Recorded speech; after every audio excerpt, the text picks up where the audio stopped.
Bienvenidos una vez más a nuestra cita semanal, en este caso con la sección de Arqueonotas. Como bien sabéis, Arqueonotas es una sección que hemos creado en el podcast Bajo las Arenas del Tiempo con el objetivo de hacer llegar a la máxima audiencia posible pues las noticias arqueológicas más interesantes o más determinantes de las últimas semanas. Esta semana es verdad, en este Arqueonotas 4, capítulo 4 de Arqueonotas, es verdad que tenemos una gran cantidad, pero bueno, hemos seleccionado unas 6 noticias que abarcan distintos periodos históricos, distintos emplazamientos geográficos dentro y fuera de la península ibérica, y en el que, pues, debido sobre todo por la noticia, ¿no?, tal y como se plantea, como por el propio hallazgo arqueológico, tanto por materialidad como por periodo, pues es interesante para entender el yacimiento en el que se trata o el propio periodo.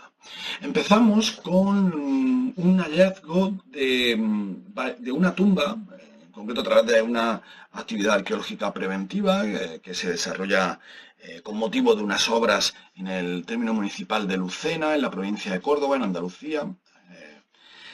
Bueno, pues se hace el típico zanjeado para las distintas infraestructuras urbanizadoras o de urbanización del espacio, y se documenta una materialidad, en este caso, una estructura inmueble rectangular a base de ladrillo y mampuesto, y en el que pues todo apunta por los materiales tanto en el interior como en los que los que lo conforman, lo rodean o se encuentran de manera superior, pues que todo apunta a unas cronologías tardorromanas.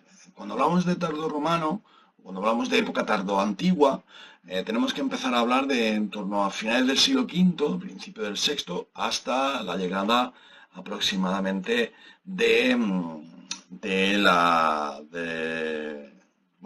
cultura árabe e islámica a partir del 711, es decir, hasta el siglo VIII.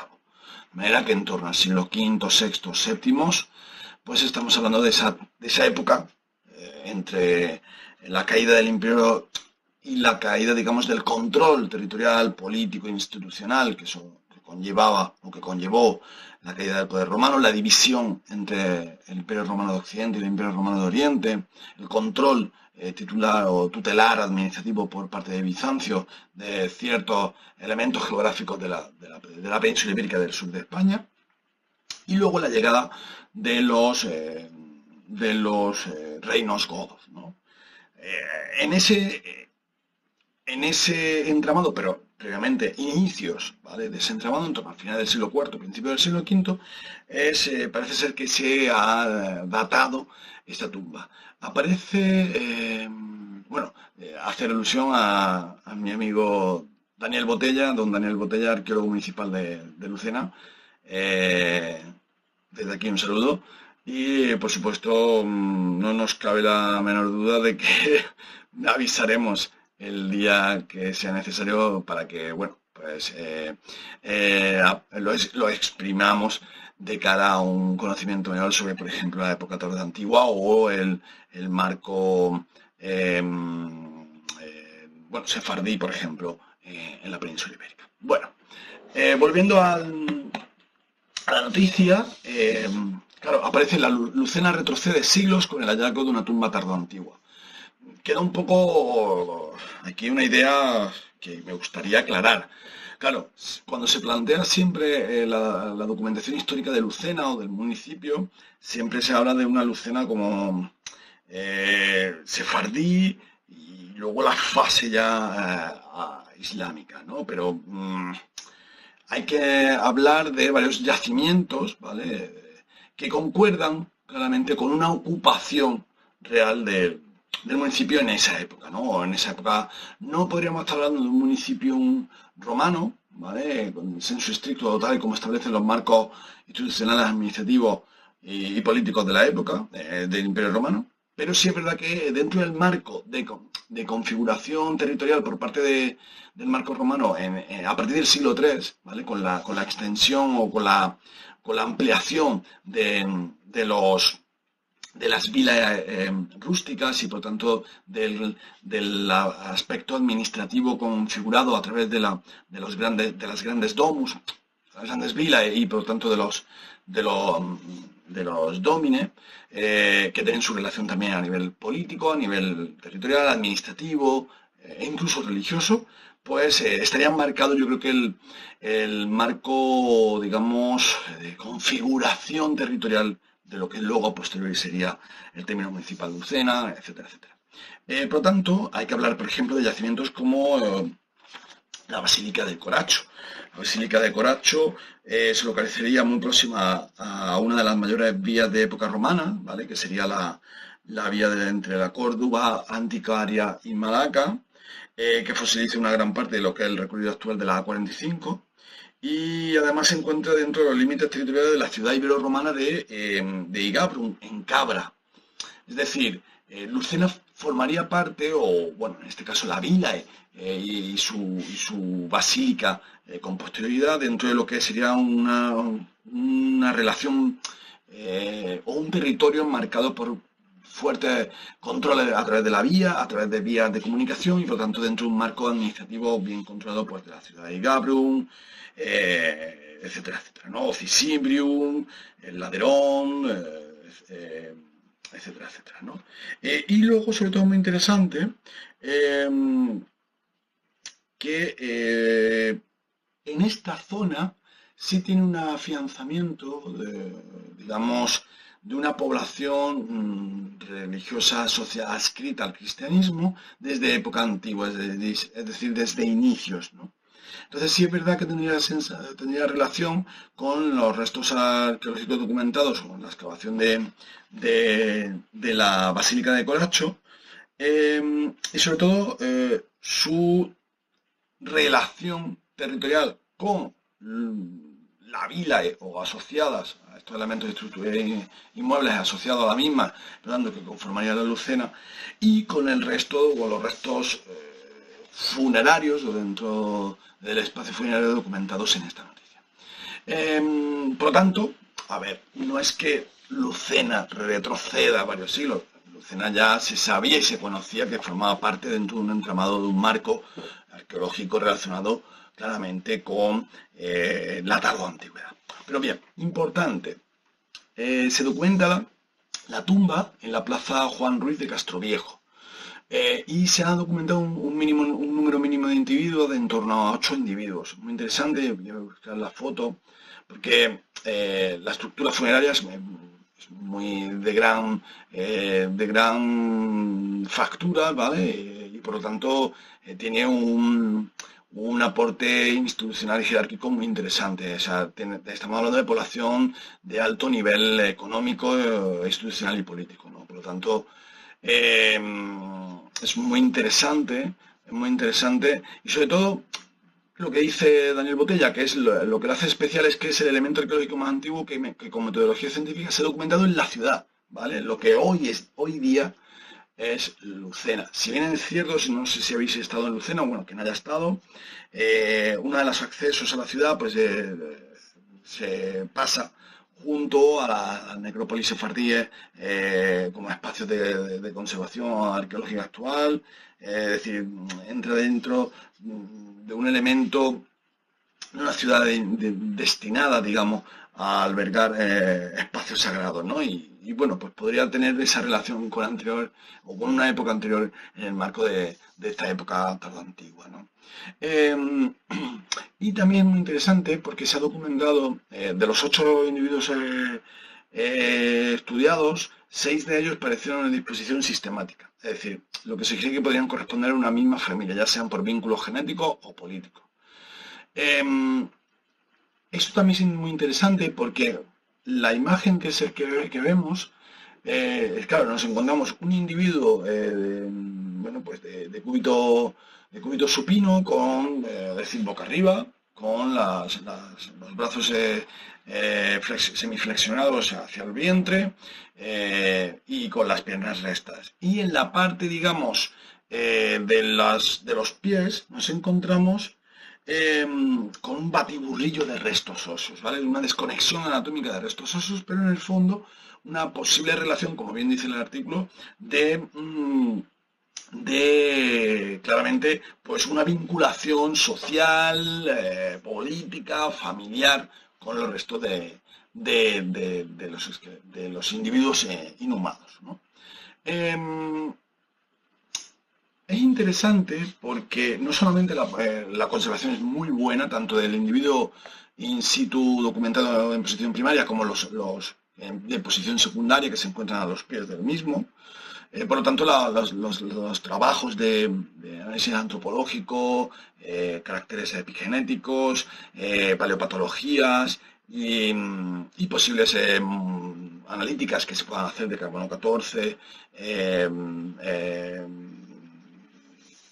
carbono, hidrógeno y demás, podrán aportar una información muy detallada y muy significativa del material, ¿no? Y por lo tanto es muy interesante porque aporta una nueva documentación que, pues eso, que aporta el marco histórico, pero también a nivel antropológico de la propia población existente. Y es muy interesante esto que dice Daniel Botella, porque apunta a la posible existencia de un asentamiento rural o villa tardorromana en la zona, que podría estar en el origen del poblamiento posterior de Lucena. Ahí está la clave.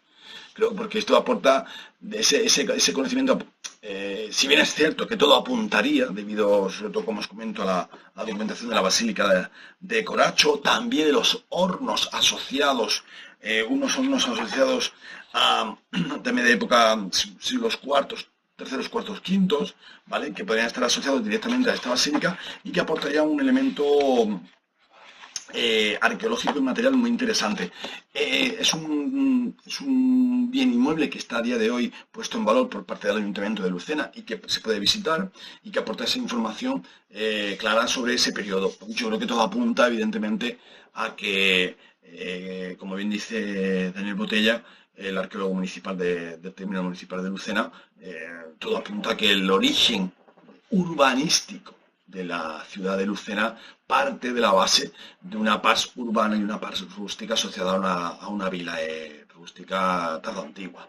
Y que parte de ese espacio de necrópolis o ese espacio funerario asociado a la vila, pues ha sido documentado con esta intervención. Sin duda, yo creo que un hallazgo muy interesante y que aportará unos datos, una información muy interesante a lo largo de estos meses y años a posteriori. Yo creo que es una documentación bueno, y una noticia muy interesante que aporta un conocimiento de primera índole. Nos vamos a ir ahora fuera de España, nos vamos a Italia, a las cuevas de Pertosa Auleta. Ya en el anterior Arqueonotas estuvimos hablando de los yacimientos palafíticos de la Etruria meridional en espacios lacustres. Bien, nos encontramos en una actividad que se denomina conocido como las Grutas del Ángel. Muy interesante porque en la propia Lucena existe la Cueva del Ángel, que es una cavidad con un aporte de paleolítico medio brutal. Paleolítico inferior, paleolítico medio, es en los inicios del paleolítico inferior, paleolítico medio, en la península ibérica y en el sur peninsular, y aporta una documentación muy interesante, sobre todo en material de industria lítica. Pero bueno, me llamó la atención cuando vi el nombre de la gruta, porque bueno, asociamos las distintas noticias. Bien, es una cavidad que se extiende a lo largo de 2,5 kilómetros y cuenta con el único río subterráneo navegable de Italia. Es muy interesante, porque propio dentro de la cueva hay un río que es navegable y que muestra el uso de la cavidad a lo largo de unos 8.000 años de ocupación, ¿no? Por lo tanto, desde época neolítica, inclusive epipaleolítico, mesolítico, neolítico y la edad del bronce. Bien, ¿qué nos encontramos o qué se han encontrado en las excavaciones de 2025 que nos ha llamado la atención? Por un lado, tenemos dos fases identificadas. Una fase de ocupación helenística, en torno a siglos V, siglos IV antes de Cristo, cuartos al 1 antes de Cristo, en el que se entiende el espacio como un espacio sagrado relacionado con el marco del culto, ¿vale? De un culto a los dioses griegos, ¿no? Quizá, como bien sabemos, y veremos más adelante en posteriores temporadas del podcast Bajo las Arenas del Tiempo, una de las relaciones geográficas y territoriales más importantes de la cultura griega o del marco helenístico en la antigüedad es sin duda la identificación de espacios con las divinidades asociadas sobre todo a elementos orográficos, geográficos muy interesantes, muy determinantes, con ciertos elementos geológicos, etcétera, muy espectaculares que conllevaban, ¿vale? Como bien sabemos, el oráculo de Delfos, la relación con el marco geográfico montañoso existente, etcétera, etcétera. Bien, pues en este caso nos encontramos esta cueva, ¿vale? La Gruta del Ángel, asociada con una materialidad de en torno al siglo IV, siglo I a.C., con una influencia material de corte helenístico y sobre todo relacionado con elementos prácticamente de libaciones, de ofrendas, de elementos como figurillas de terracota, monedas, incensarios, vasijas de ungüento y restos de plantas quemadas, ¿vale? Objetos que pintan una imagen total del marco ritual en el mundo antiguo.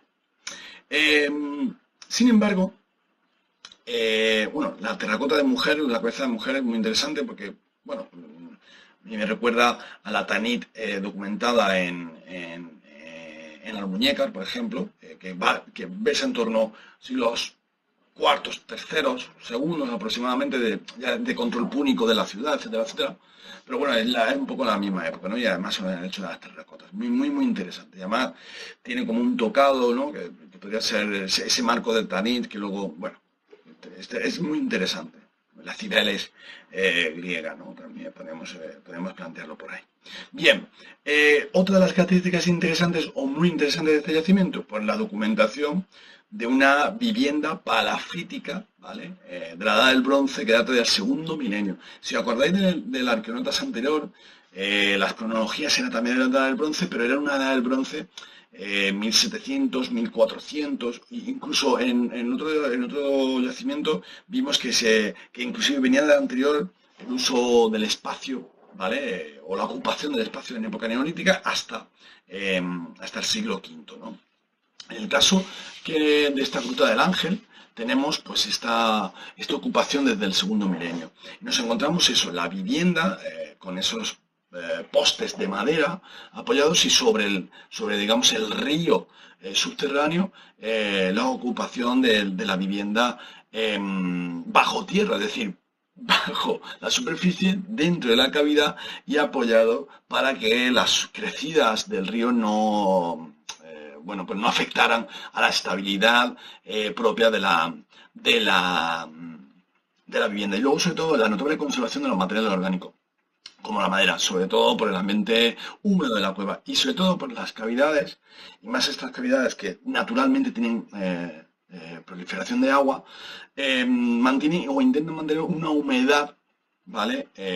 Muy constante. Y por tanto, si la humedad relativa es muy constante, la temperatura suele ser también de manera constante. Por lo tanto, son prácticamente las condiciones idóneas para la conservación. Es muy interesante, muy interesante, sobre todo porque los restos de madera estudiados nos muestran sobre todo unas condiciones ambientales de hace más de 3.000 años, ¿no? Es espectacular en ese sentido. Y claro, al igual que veíamos anteriormente la documentación que aporta esta tumba tardoantigua en Lucena, todas las analíticas de carbono, de nitrógeno, carbono, etcétera, de carbono 14, nitrógeno, nos aportan una batería de datos que conforman, por ejemplo, procedencias, alimentaciones, usos, medio ambiente, palynología, etcétera, etcétera, de los yacimientos. Y sobre todo muy interesante el marco en el que se enmarca. Se encuadra, seguramente. Yo creo que aportará a posteriori documentación y unos datos muy interesantes para entender, por un lado, el uso ritual del espacio en época helenística como la ocupación en época del bronce de la misma gruta. También es interesante relacionarlo con otros yacimientos porque el uso de espacios sagrados en las distintas fases de ocupación cronológica tiene cierto sentido, al igual que veíamos, por ejemplo, también cuando hablábamos de la lentejuela, de la necrópolis de la lentejuela, como la reocupación de los espacios megalíticos en la edad del bronce, e inclusive como en la necrópolis de Panoría, en época tardoantigua, ¿vale? En torno al siglo V, después de nuestra era, pues claro, nos está reflejando cómo las sociedades identifican estos espacios ya con una clara postulación muy simbólica, ¿vale? Y la mantienen en el tiempo, ¿vale? No hay una intencionalidad de destrucción, de eliminación, de damnatio memoria, ¿no? En este sentido podemos ver cómo tanto en espacios megalíticos como en esta gruta en Italia, es decir, la continuidad del uso ritual, simbólico de espacios se va viendo cómo se conforma a lo largo de las ocupaciones o de las fases en diversos yacimientos. Uno de ellos, sin ir más lejos, por ejemplo, lo que os comentaba de la necrópolis de Panoría o de la Lentejuela, por ejemplo, tanto en Granada como en Málaga, ¿no? Sin duda, un yacimiento muy interesante. Vamos a tratar dos noticias relacionadas con el arte rupestre, lo voy a dejar y voy a irme a restos inmuebles. Desde hace ya unos años, la Universidad de Cádiz viene trabajando ha reincorporado a su línea de trabajo y de investigación un yacimiento espectacular, un yacimiento sin ninguna duda fundamental para entender el hinterland fenicio, como decía la añorada profesora Hubert de la Pompeu Fabra, o Rovira Virgilio, no me acuerdo, tengo mi duda. Bueno, la profesora Hubert del hinterland fenicio en el mundo occidental y la ciudad fenicia de Doña Blanca, del castillo de Doña Blanca, en el puerto de Santa María, en la provincia de Cádiz, es fundamental para entender, con esa estratigrafía desde siglo VIII hasta época romana, ¿no? Inclusive época medieval. Pero bueno, lo que es muy interesante, por un lado, felicitar, como ya hice personalmente, a la profesora Ana Ribó de Villeret, de la Universidad de Cádiz, por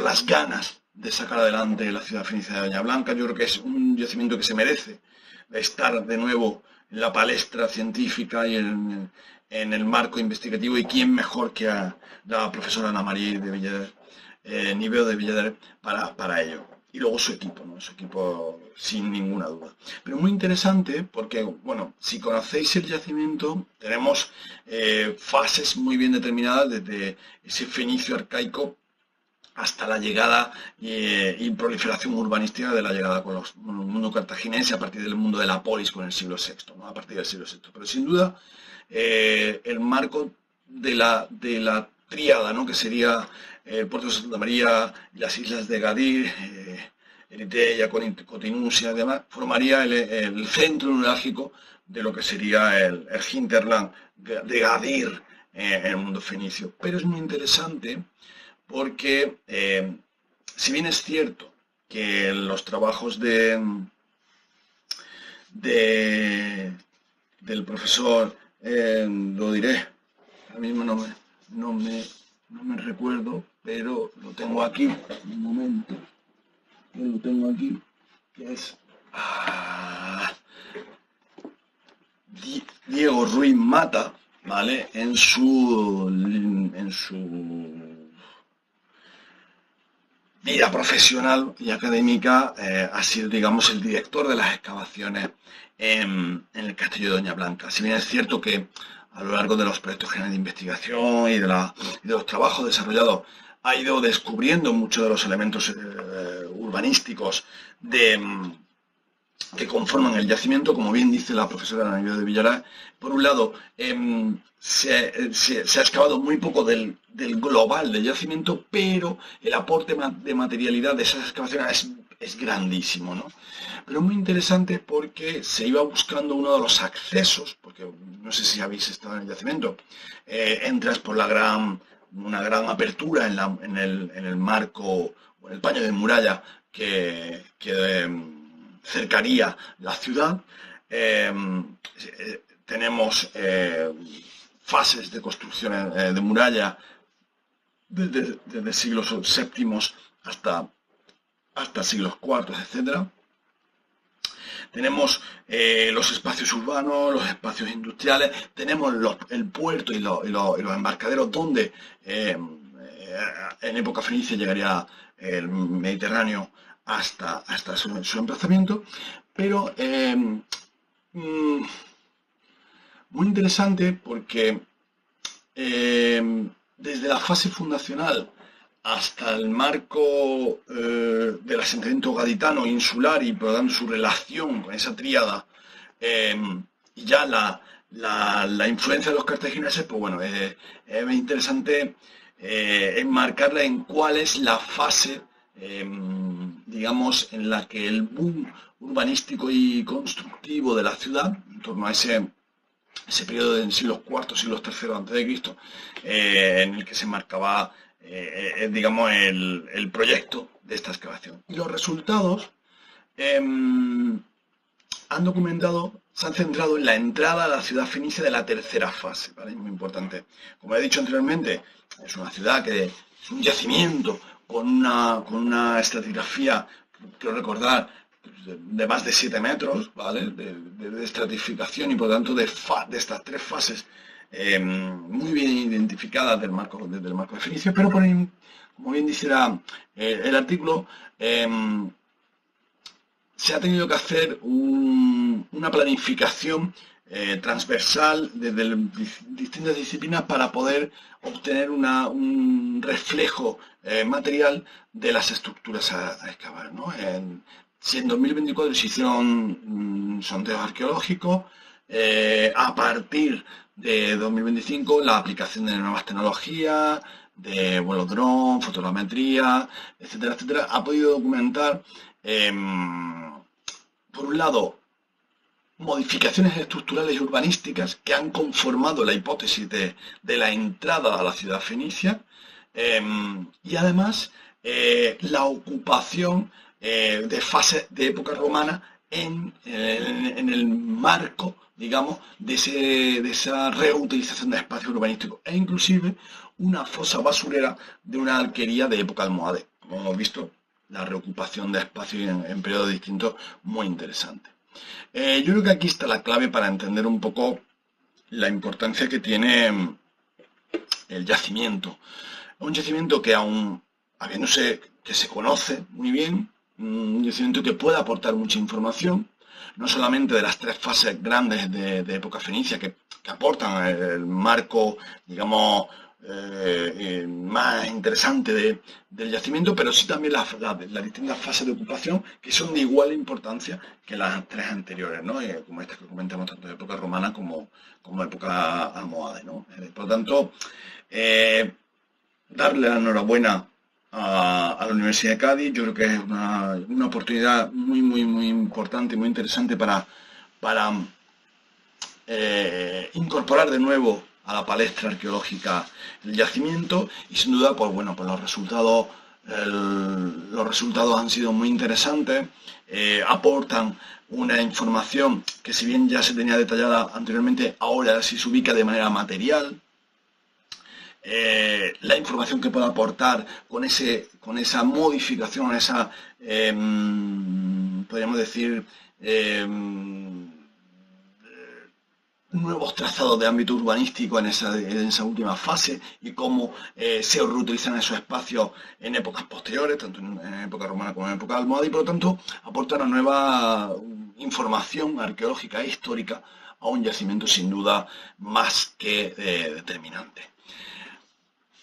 Volamos a 1936, de la mano del arqueólogo González Ruibal, uno de los máximos exponentes de la arqueología denominada como arqueología contemporánea de nuestro país y a nivel europeo, yo diría.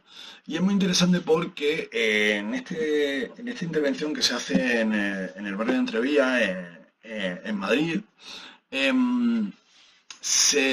la materialidad arqueológica desmiente los entresijos, digamos, de la propaganda del régimen franquista desde la victoria en la sublevación y posterior golpe de Estado y posterior guerra de España, ¿no?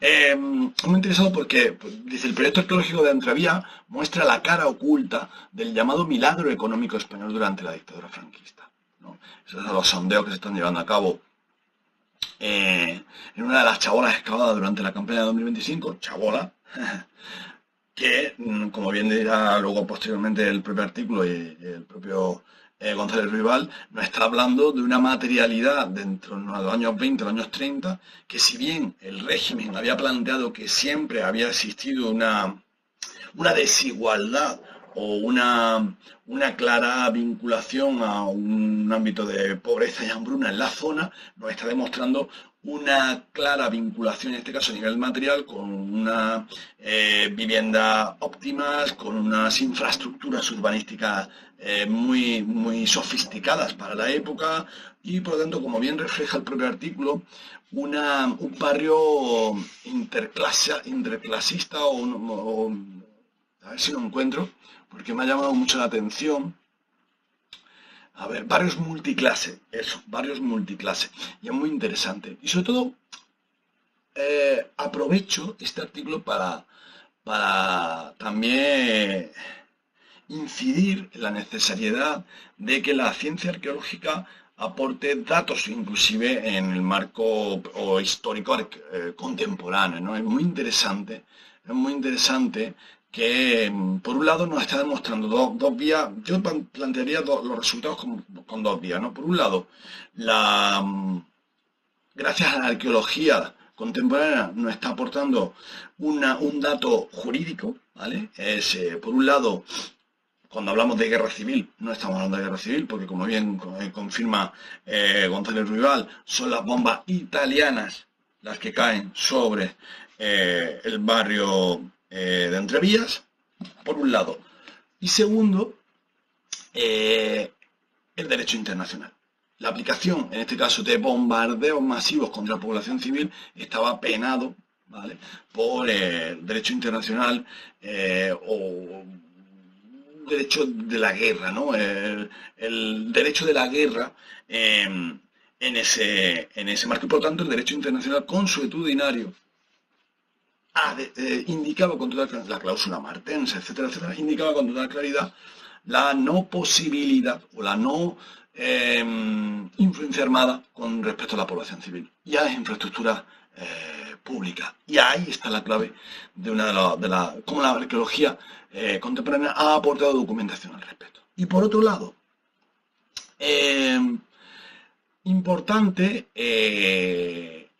claro, nos encontramos con una propaganda del régimen incidiendo en la ubicación en este barrio de pobreza, desigualdades, que ya, como bien sabemos, el régimen achacaba todo a una política por parte del anterior gobierno legítimo de la República y lo vemos claramente, por ejemplo, voy a leer un texto del libro de Paul Preston, Arquitecto del Terror, en el que, pues bueno, pues se ve claramente esa influencia propagandística, ¿no? Y dice, en la página 31, pone, en la primavera de 1934 caducaron las suscripciones del Bulletin de la Entente Internazionale contra el Traición Internacional, pagadas por Primo de Rivera. Franco, que a la sazón era capitán general de Baleares, no dudó en renovar su suscripción, pagándola esta vez de su bolsillo, como indicó en la carta que escribió en francés desde Capitanía de Mallorca a Ginebra el 16 de mayo de aquel año. La carta dice: Señor, estoy informado de la gran labor que realiza en defensa de las naciones y contra el comunismo y deseo recibir todos los meses sus interesantísimos boletines de información, tan documentados y eficaces, para poder colaborar en nuestro país con su gran esfuerzo y estar al corriente de tales asuntos. Espero que tenga la bondad de informarme de las condiciones para que pueda recibir mensualmente sus boletines. Reciba mi más cordial saludo, con admiración y gratitud por su gran labor, Francisco Franco.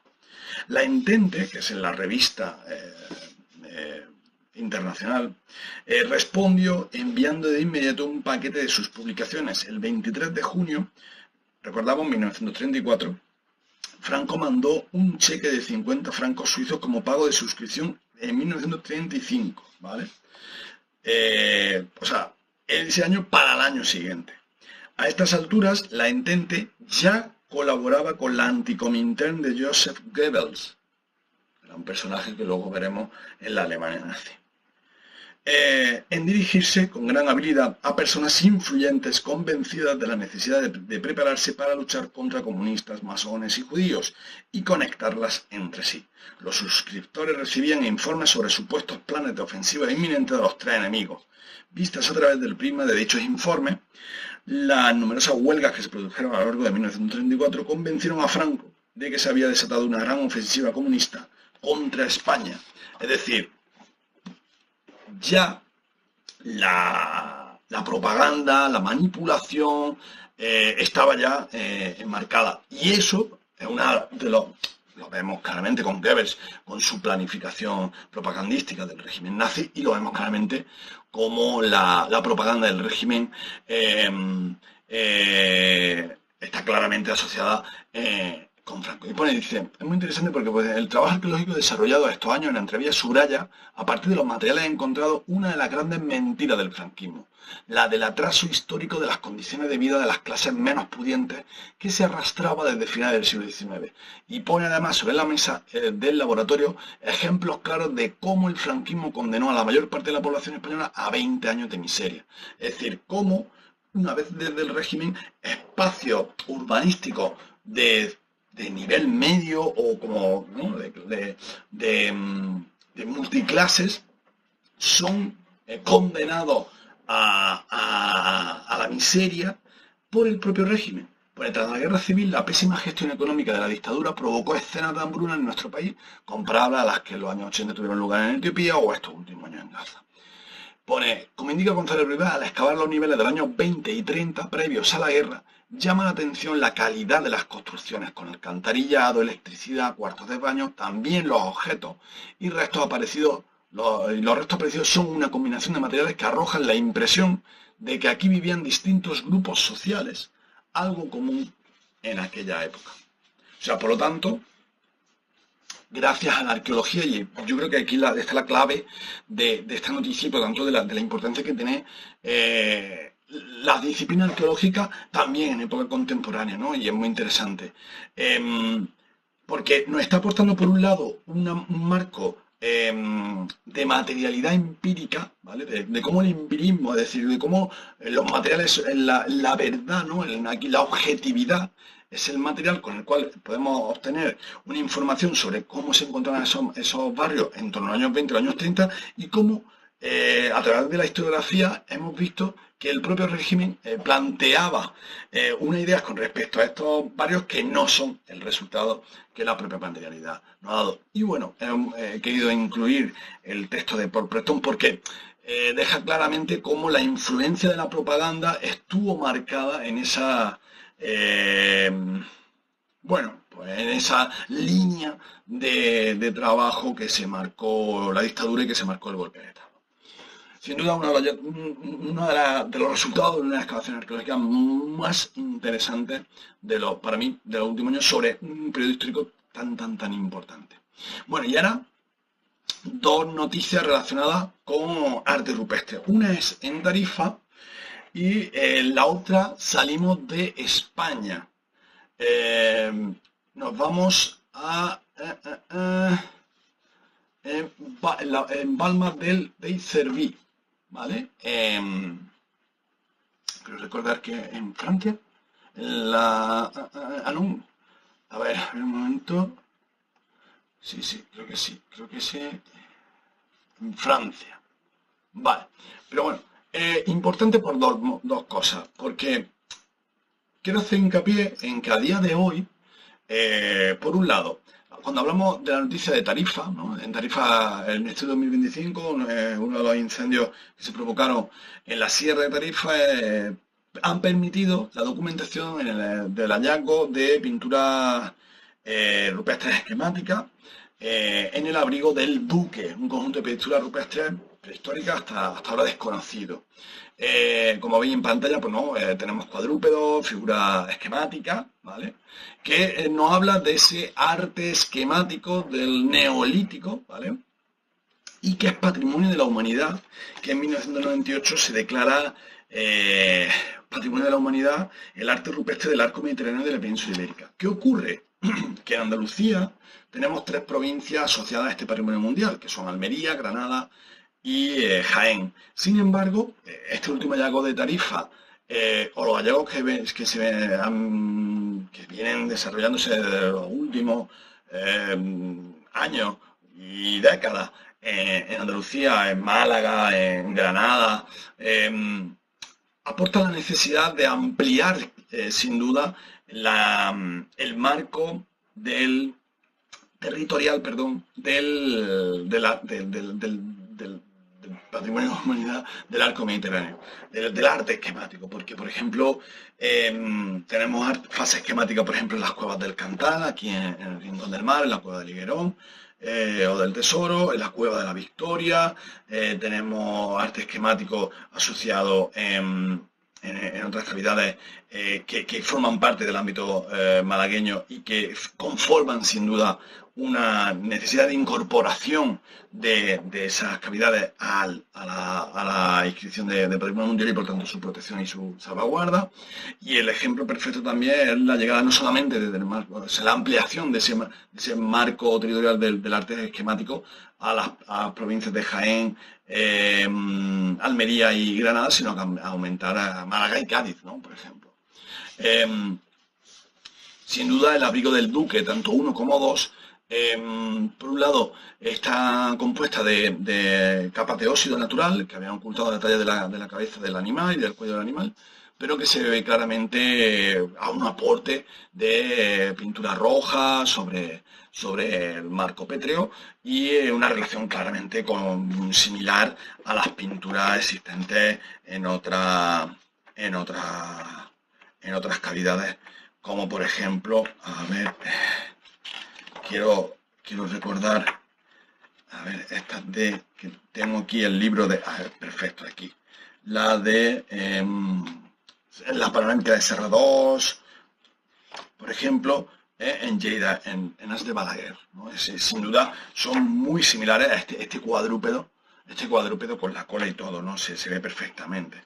Es decir, que cuando hablamos de arte esquemático, es muy significativo que se documenten este tipo de yacimientos, este tipo de hallazgos, porque no solamente aportan directamente es bien de interés cultural por por la de,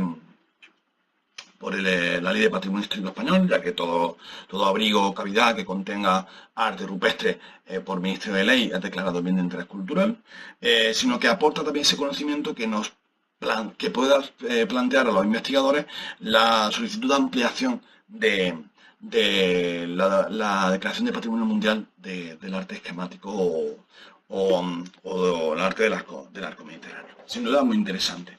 Y ahora bien, me voy como comentaba, al artículo en la revista muy interesante que dice: surgió la primera escritura hace 40.000 años. Cuando hablamos de 40.000 años estamos hablando de la fase final de la ocupación de los neandertales y la llegada, ya la proliferación masiva de Homo sapiens, ¿sabes? ¿No? Y el estudio propone que los signos geométricos del arte rupestre podrían corresponder a un sistema incipiente de comunicación. Es muy interesante y lo relaciono directamente también con la documentación de arte figurativo no es la palabra, sino más bien arte geométrico, signos geométricos, puntos, líneas, documentadas tanto en la cueva de Ardales, con unas cronologías que van hasta 65.000 años, como en cavidades como Maltravieso, en Extremadura, en Cantabria o incluso en Portugal, incluso en Nerja, también la tenemos en la cueva del Cantal, etcétera, etcétera, la cueva de la Pileta y demás. Es decir, estamos hablando de que posiblemente las cavidades ocupadas por poblaciones neandertales, o de estas últimas poblaciones neandertales, no son pinturas como un arte paleolítico, el arte esquemático neolítico, pero sí el primer reflejo, quizá, del uso de pigmentos y de una intencionalidad de marcar o de identificar simbólicamente esos espacios dentro de las cavidades, sino ya para informar o para transmitir alguna idea, sí expresar una identificación con el espacio, ¿no? El pensamiento simbólico entendido como la capacidad de representar ideas mediante signos o imágenes constituye la base de la cultura humana. Yo creo que es muy interesante porque estas cronologías que estamos teniendo, tanto, vemos yacimientos como Blombos Cave en Sudáfrica o Twin River en Zambia, que se van hasta 100.000 años, ¿no?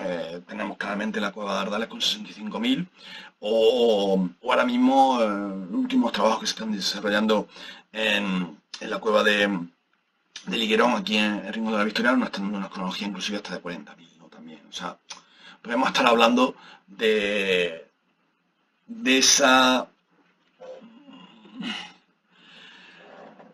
ese uso de la pintura previo a, ¿vale? O de que fueran pruebas de marcos simbólicos, por ejemplo, el tema de las manos sopladas, ¿no?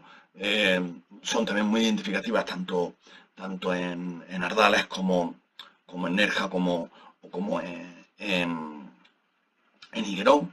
Y es muy interesante porque sí es verdad que precisamente una de las ideas que parten de la base para proponer la Declaración de Patrimonio Mundial de las cavidades del sureste peninsular y de la provincia de Málaga es precisamente la gran cantidad de identificación con este tipo de llamémosle signos figurativos y sus cronologías, ¿no? Porque estamos hablando inclusive no ya de lo mejor de un arte, pero sí de una identificación o de un marco figurativo posiblemente con cronología que estaríamos hablando de marcos neandertales, ¿no? En la península ibérica.